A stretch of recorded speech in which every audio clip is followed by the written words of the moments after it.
தோழர்களுக்கு வணக்கம். இன்னைக்கு இந்த 49வது சென்னை புத்தக கண்காட்சியில நாங்க குடும்பமா புத்தகங்கள் வாங்க வந்திருக்கோம். இந்த புத்தக வாசிப்பு எவ்வளவு முக்கியம், ஏன் முக்கியம் அப்படிங்கறத இன்றைக்கு இருக்கிற அரசியல் சூழ்நிலையில நம்மளால ரொம்ப நல்லா புரிஞ்சுக்க முடியும். இந்த 90க்கு அப்புறமா உலகமயமாக்கலுக்கு அப்புறமா நடக்கிற இங்க அரசியல் செயல்பாடுகளை நம்ம நல்லா உற்று கவனிச்சோம்னா இடதுசாரி அரசியல் ஏன் முக்கியம் அப்படிங்கிறது நமக்கு நல்லாவே புரியும்.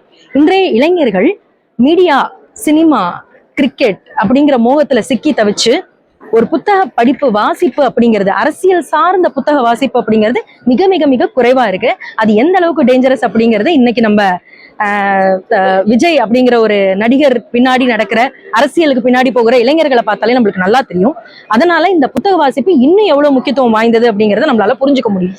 சோ இளைஞர்கள் மட்டும் இல்ல, எல்லாருமே இந்த இடதுசாரி வாசிப்பை நோக்கி முன்னேறிக்கிட்டு இருக்கிற இந்த காலகட்டமானது ரொம்ப வரலாற்றுல முக்கியமானதா பார்க்கப்படுது. இந்த புத்தக கண்காட்சியில கடந்த 2-3 வருஷங்களா நான் நல்லா பாக்குறேன். இந்த இடதுசாரி புத்தகங்களை வாங்கக்கூடிய மக்கள் அதிகமா ஆயிட்டு இருக்காங்க. இளைஞர்கள் குறிப்பா ரொம்ப அதிகமாயிட்டு இருக்காங்க. அது வரவேற்கத்தக்கது. சோ நிறைய வாசிக்கணும், வாசிப்போம்.